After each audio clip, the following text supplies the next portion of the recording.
Flint Hills Therapeutic Riding Center is a not-for-profit riding center that focuses on helping people with disabilities, all disabilities, whether physical, emotional, mental, behavioral, any form. We have a really wide range of students. My youngest rider is 3, my oldest is 72. There are 2 parts to it. There's the horsemanship part, and then there's the educational part.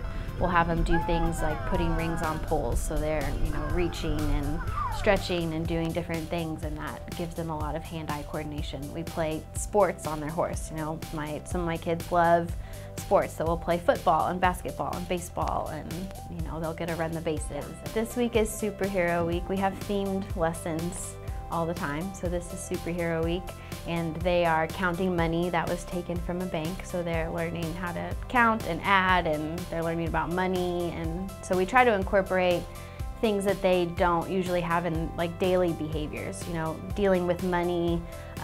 We'll do things with clothing, how to tie your shoes, things that they have lacing boards that they can learn to tie their shoes and things while they're on the horse. We see a lot of miracles actually happen. We have a paraplegic rider who has started to gain feeling back in her legs. We've had kids who couldn't really read very well are really picking up reading more.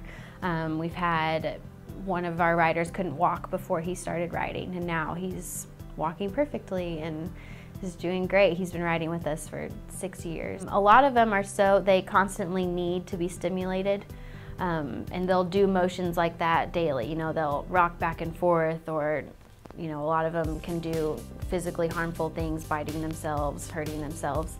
But that movement is stimulating enough that it does calm them down. One of my riders who constantly needs to be stimulated fell asleep on her horse when she's constantly moving and needing to do things. We have a really wide volunteer base.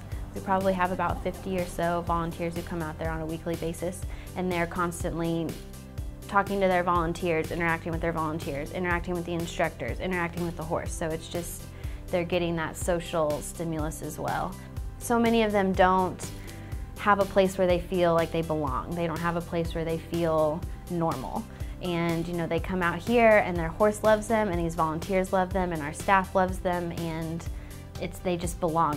One of our moms said to me the other day that her daughter just feels safe and secure, and she doesn't feel like that anywhere else. And to have a place in the community where they all can come and feel safe and at home, I think is great for the Wichita community, especially because there's no place like this close by. There's not many places like it in Kansas. We really have a growing program. We have a waiting list right now.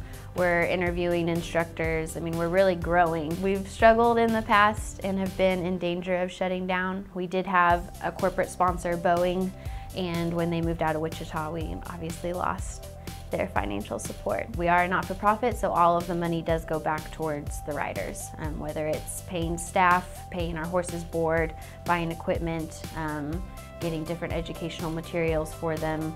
It all goes directly back. Well, I was an active English rider for the last 10-15 years. Became paraplegic through illness about 1.5 years ago. And my whole reason for getting better all the time in the hospital and motivated to go home and be healthy was that I could ride again. And thanks to Flint Hills and this wonderful saddle, I am riding again, and it's absolutely amazing. I have discovered areas of my body that will move that I didn't ever think were going to move again. So this has been absolutely terrific. This is where I belong, with these guys.